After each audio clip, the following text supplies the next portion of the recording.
Hey everyone, thanks for joining me today. So, today we are talking about something a little bit different. We're talking about grief. And I kind of want to approach it from a perspective of understanding and clarity about what grief is. But then I also want to correct some misconceptions about grief and some, things that I hear that people say either about themselves or other people's grief that is not always correct, but it ends up creating an issue. So let's start out by just kind of defining grief. Grief is essentially a loss, right? Losing something or someone very important to you. Typically when we think of grief, we think of death. And that is one of the most common forms of grief and the one that, most people know about. But there are other forms of grief. Some people go through grief for lots of different kinds of situations in their lives. They could be grieving a friendship that's lost. They could be grieving a parent that, no longer speaks to them. They could be grieving health. If you went from being really healthy to having a major health change, you could be grieving your past health and your wellness that's now not good. Could be grieving a change in life situation. If you went from being married to being divorced, or having kids in your home to having them leave your home, that's a form of grief. It's adjusting to a change that is kind of a permanent change. And so there are people who grieve situations, who grieve people, but don't realize that they're experiencing grief. Everyone recognizes when someone close to them dies that they experience grief, but it's important to think about these other factors that could also be creating feelings of grief and loss. So that's kind of the definition that I want you to think about today is just loss. We're going to talk about all of them. We're going to talk about death. We're going to talk about other things. But loss can look very different for everyone. You can have two people who experience the death of the same person that they're both close to, and they both can grieve very differently. And the way grief looks can be very different for those people. The length of time that it lasts, all of it is very unique to people. And so the first thing that I really want you to think about is maybe kind of be thinking about a person or a situation that comes to mind for you when you think about grief. What's a loss that you've experienced? You might have multiple that come to mind. If we're thinking about traditional grief resulting from death, you might have some people that pop in your mind who you've lost as a result of death. And you may be thinking about the grief that you've endured in the past about them. But then also be thinking about grief that you've experienced, maybe in something less, less than death, something that's situational or a loss of a friendship or a relationship of some kind.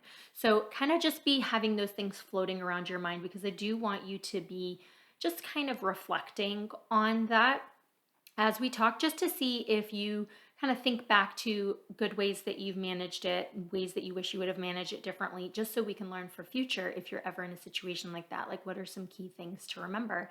You might also have someone in your life right now that's experiencing a loss or a grief, so also think about that, who in your life maybe lost a loved one recently or is going through a major life change that they're having to adjust to. So just have all those things kind of floating in your head. So when kind of as I decided to do this topic today, it came up for me for lots of reasons, but specifically, there's been a lot of loss around me recently. Some loss that we've endured in my family, and then some loss that close friends of mine have endured recently, and then clients like this. There's just kind of a theme here recently where a lot of people are going through loss and grieving a loved one that has passed away. And then I also have a lot of people who are grieving just a change that they weren't expecting or weren't prepared for. And so I wanted to talk about this because I think that in my conversations with people who are experiencing some kind of grief, there's a lot of a similar question that they have been asking or bringing up is, how do I deal with this the right way? Or how do I make sure I'm grieving right? How do I make sure I'm not avoiding my grief? Like, I'm okay today. Does that mean I'm avoiding my grief? Or, I didn't cry as much today. Does that mean that I'm not grieving right? Or all I seem to be doing is crying and I'm not moving forward. Maybe I'm grieving too hard and I need to get back to being able to function. And that is hard because there is an expectation that some people have about what their grief should look like. But the reality is, there is no right way to grieve. And I'm sure if you've ever experienced a loss and you've talked to either a professional or someone who's trying to help you with it, they've probably said that to you. There's no right or wrong way to grieve. There's no right or wrong way to deal with a loss. It's so different for everyone. But we still find ourselves questioning our grief and questioning if we've been in it for too long, feeling it too long, like shouldn't we be over it by now, things like that.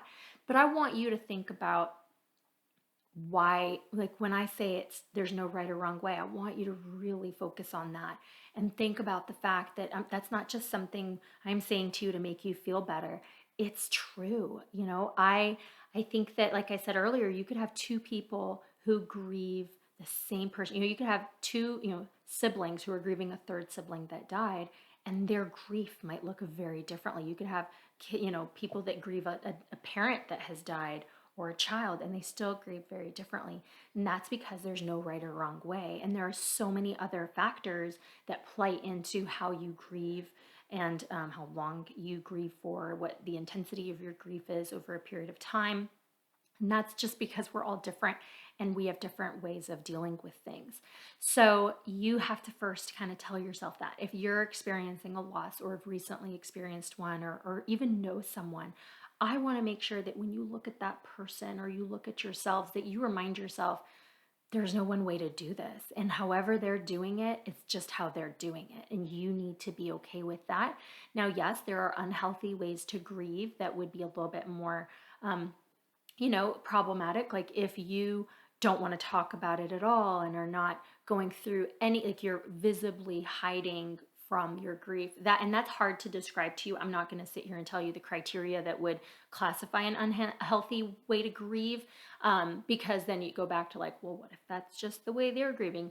No, there are ways that would be considered unhealthy. I'm not going to put it under the right or wrong category because that's different. But there is healthy grief and unhealthy grief. And unhealthy grief is something that would be kind of more clinically diagnosed. Sometimes you might know someone who you're like, oh, they're not grieving in a healthy way, but you just have to be careful with how you define that. If you worry that there's someone in your life who is grieving in an unhealthy way, that's where you want to encourage them to get some counseling or get a professional to kind of come in and help out. But I'm not going to focus on that because that's really, really hard to diagnose, on a episode of a podcast. So, but for the sake of this argument, of this discussion, think of grief, crying too much, crying too little, not crying at all. Like there's no right or wrong way. Everyone deals differently. And so I do want you to think about what it means to have an expectation of grief. What is your expectation? If you haven't experienced a loss of someone close to you, then you might think that, it should look a certain way. And then when it happens, if it happens, then it might look very different than you expected it. And that can be shocking. And that could be what kind of makes you wonder if you're grieving the wrong way. But also, if you've never experienced it and someone else is going through it right now, you might look at them and have an opinion or a judgment about how they're doing it. And so you just want to be careful of, if you are placing a judgment or an opinion on something that you can't relate to. And that applies to so many things, right? If you're not going through it, then you have to be careful of how you judge other people. You may have lost your sibling and now your friend has lost their sibling, but they're so much more distraught than you are, or they're really not distraught at all. You can't look at that and compare your grief to their grief. It just doesn't work that way. Everyone grieves differently.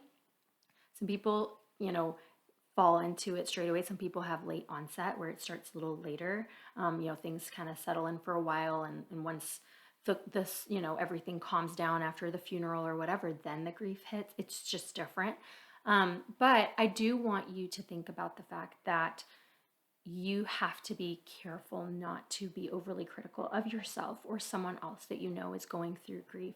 And this is a conversation that I've had just in the past couple of weeks with more than one person, where for some reason or another, they felt bad or guilty that their current feeling that day or that week was not devastated. They weren't heavily grieving, they weren't crying all the time, they were heartbroken for their loss, but they were kind of doing okay that day, or they were not as, they were functioning and they thought they were supposed to not be functioning. They were supposed to be in bed all day crying because that's what people expect when you lose someone like that.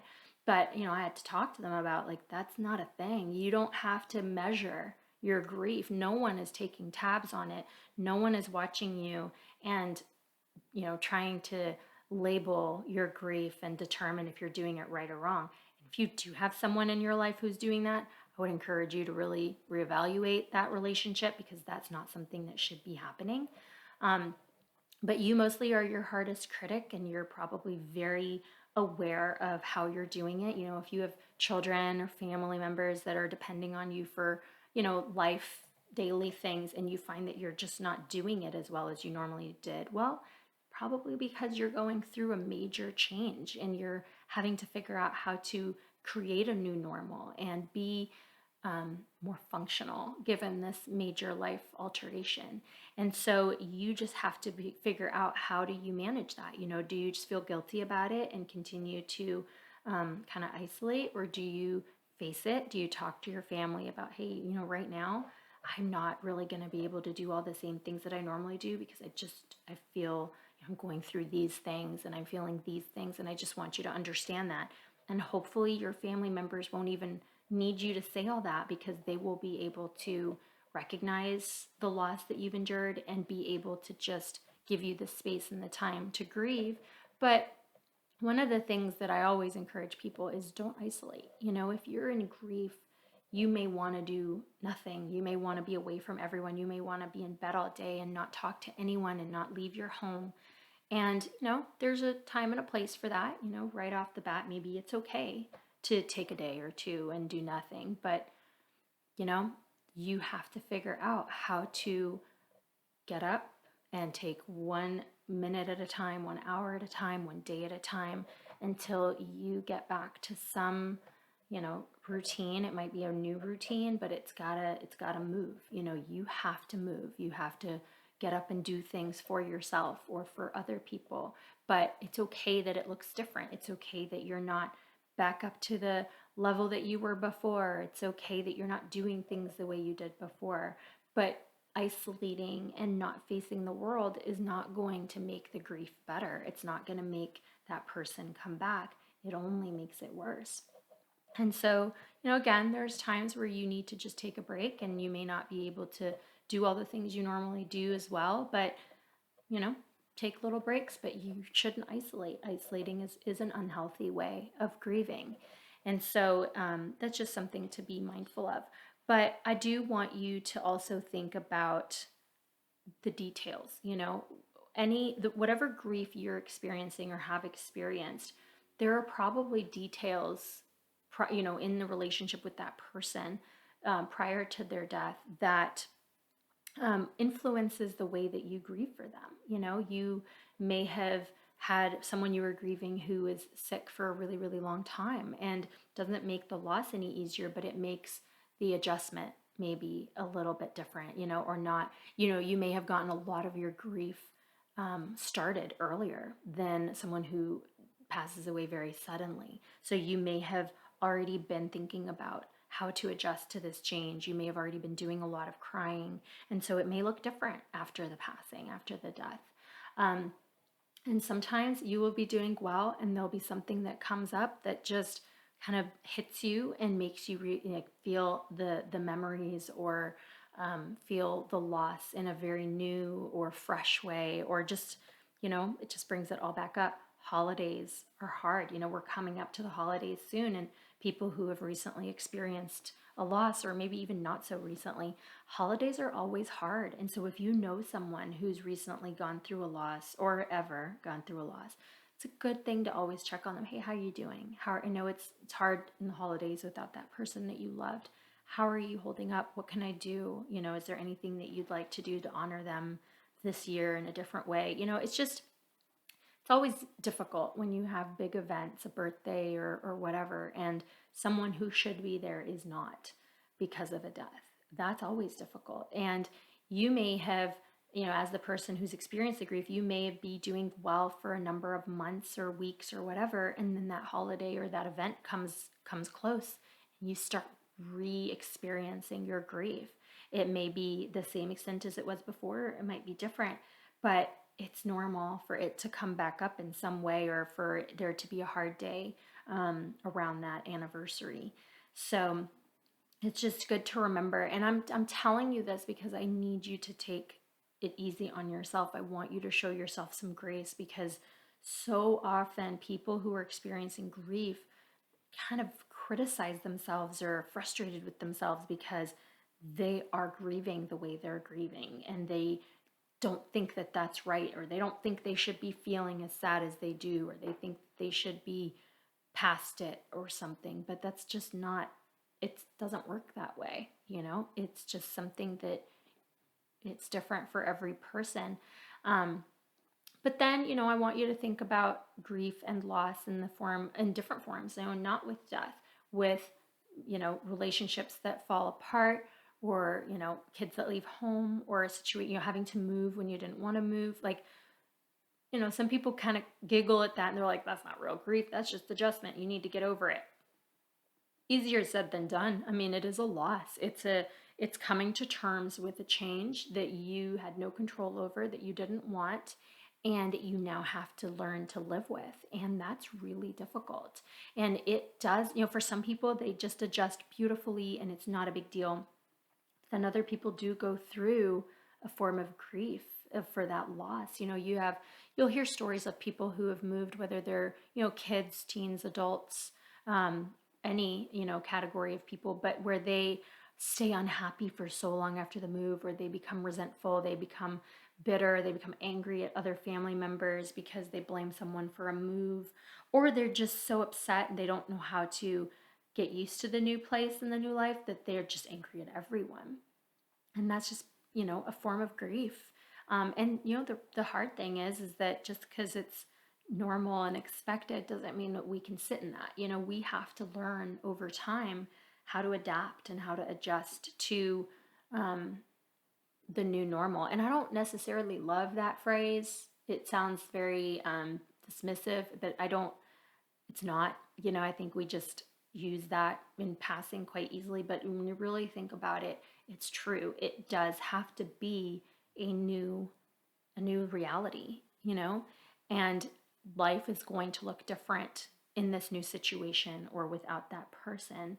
And life has to continue moving. Time will continue moving no matter how devastated we are. And it's really, there's no option. Like, we have no choice but to continue living our lives and to continue being, in existence. And so, it could either be a miserable existence where we don't want to adjust and don't want to try, or it can be a hard existence that gets easier with time.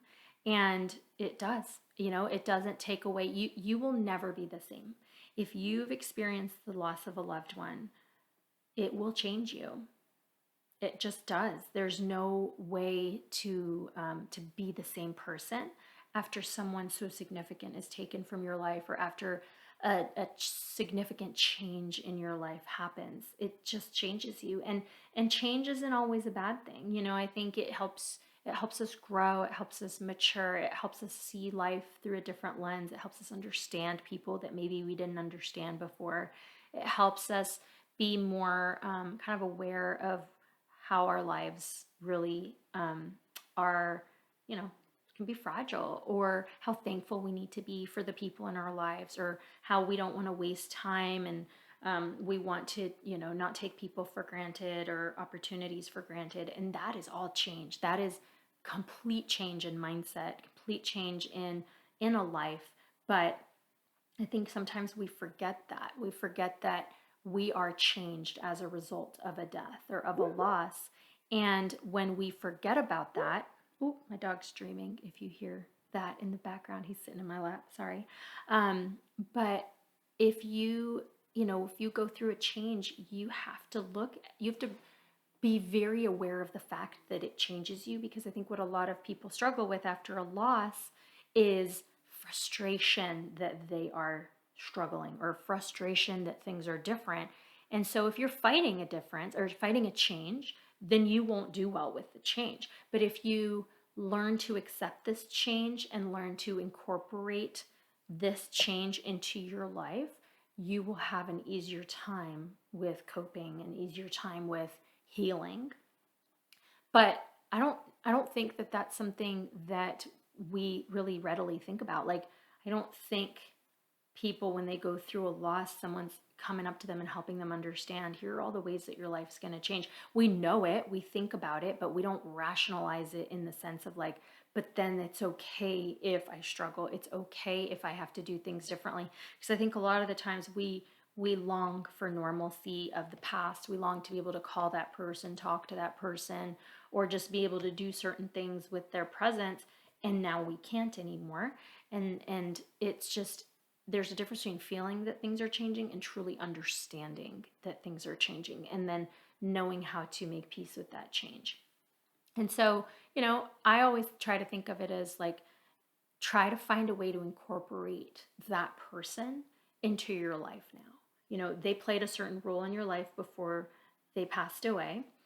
They're not here anymore. So you have to find a way to let them be a part of your life now, whether it's by carving out time to really think about them, or finding a way to carry on their memory by, some kind of legacy or something, or just, learning to recognize that change that happened in you, that growth, is because you went through that. And that growth does help you deal with things differently now. And so it's just kind of understanding that, like, as horrible as that was, this is what's changed because of it. And find that one thing you can be thankful for, that opportunity to make amends with someone, or find peace in your last conversation with someone, or even just, this is what they would want me to be doing with my life right now, and that's what I'm going to focus on. Because a lot of people don't have a chance to say goodbye, and the loss is sudden. And so there's a lot of open wounds and unresolved things, or just, things that were never spoken that you wish you had spoken. And so, it's just about finding a way to do that, to honor that, whether you're writing it down and or pretending to speak it to them, or just having a conversation with someone else about what you wish you would have said. Like, there's going to be a lot of different factors that go into the way you grieve, but the way you heal absolutely needs to incorporate making peace with the fact that things are going to be different, and learning over time how to be okay with that. So again, I've talked more about death as an example of grief versus some of the other things, but honestly, you could apply all of that to changing situations. If you're going through a divorce, that's the same. You that person that you talk to every day, that person that was around you, where you weren't in a house alone, or you went to do these activities with them and now you can't, and or your kids that have gone to college and you're used to spending your weekends spent with them and their sport activities or whatever, and now your weekend is empty and quiet. Like, it's all the same. It's that feeling of having to heal, having to adjust to a new normal, having to adjust to the change. And I don't know about you, but I think generally speaking, we are all pretty awful at adjusting to change. Change is hard. Some people are better at it than others, but generally speaking, I think it's very difficult to adapt to change. And so that's why we have conversations like this. And it's just different when you choose a situation that you're changing versus change that is unwanted.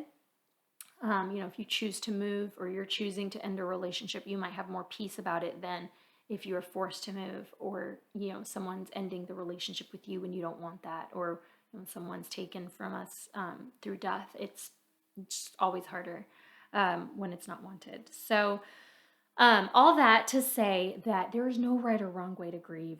Whatever you're going through, whatever loss you're learning to adjust from, just remember that you have to be very, very loving towards yourself, compassionate towards this change in yourself, and don't have an expectation that it needs to look a certain way. Of course, if you are worried about it, then get a professional opinion. Go to counseling. Go see someone who's really going to be able to talk you through the loss that you're experiencing to help you determine if you're handling it in a healthy way or an unhealthy way. And even if you're doing it exactly the way that you need to, it's really helpful to have an outsider to talk to. Talking to family members who are going through a similar loss, that can be hard sometimes. Like, there are benefits to it that you absolutely need to talk to them about it because they'll understand. But then also, it can be hard to say certain things because you don't want to bring it up for them. You don't want them to start thinking about it if they're having a good day. They might not be, remembering a specific memory with that person that now, if you bring it up, they're going to have a hard time. You just might need someone who is on the outside, who does not have an emotional connection to this loss, who will have compassion for you, but will be able to be there for you without the emotional connection. So counseling is so important for grief.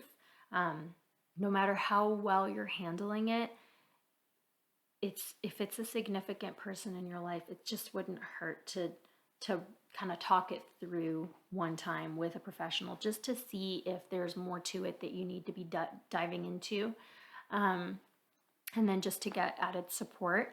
But it's just something to think about. It's very, very important not to hold it in. It's important to be talking about it. It doesn't go away on its own. You have to work to heal, and time continues to heal, but effort is very, very important. You don't just get better on your own. You have to work through it, and that applies to moving, loss of a relationship, anything. You cannot wait in sadness for yourself to feel better. Yes, time heals all of that, but that's just a secondary thing to the work. Like, you have to work on healing. You have to try to do the things that are good for you. You have to eat, you have to sleep, you have to, get some exercise, you have to interact with family or friends to get out of the house. You have to create a normal routine. Like, all of those things are just important to healing and moving forward after a loss and after grief. So I hope that gave you something to think about. If you are experiencing grief or a loss and this was difficult for you or hit home, please reach out to someone that will be able to talk to you about it. Don't sit in it by yourself. And then if you know someone who's experiencing a loss, just remember that, a lot of people will be there for them right at the beginning, because it's such a big thing at first, and everyone, wants to pay their condolences or be there. But just remember that once that all calms down, everyone else goes back to their life, but the person experiencing the loss still has to deal with it for a very long time. So don't forget about them. A couple of weeks later, months later, still be checking in. How are you doing? And let them tell you. If you checking in becomes overwhelming to them, ask them, hey, let me know if it's helpful for me to chime in every few weeks and check on you, or if it's really just kind of brings it up and that's uncomfortable. Because I think a lot of people who deal with a loss sometimes will experience that feeling of like, no one's talking about that person anymore. Everyone's gone on with their lives, and I'm the only person that seems to really be thinking about them. And that's a common experience. And so this person that make sure you're just honestly asking them, hey, when it becomes too much, if I text you once a week specifically about that and say, hey, how are you holding up this week? If that brings up difficulty for you, or you don't want me to do that anymore, please tell me. It's not going to offend me. I'm doing it because I care. But if there's something else I could be doing that's better, I'd love to know what that is. Or I can just be the distraction. I can just go out to lunch with you and we talk about something, unrelated completely. Like, what do you need? And don't think that just because it's been a certain amount of weeks or months that the other person is fine. Just don't think that because they have a smile on their face that they're not still grieving and struggling. Ask, be present, but don't overdo it. Don't let everything you talk about be that grief, because that's also hard. They don't want to talk about it all the time. You have to just use the relationship that you have to learn and to ask them to guide you, because they know themselves more than you ever will. So, on that note, I hope that you have a great rest of your day, and I'll talk to you next time. All right, bye.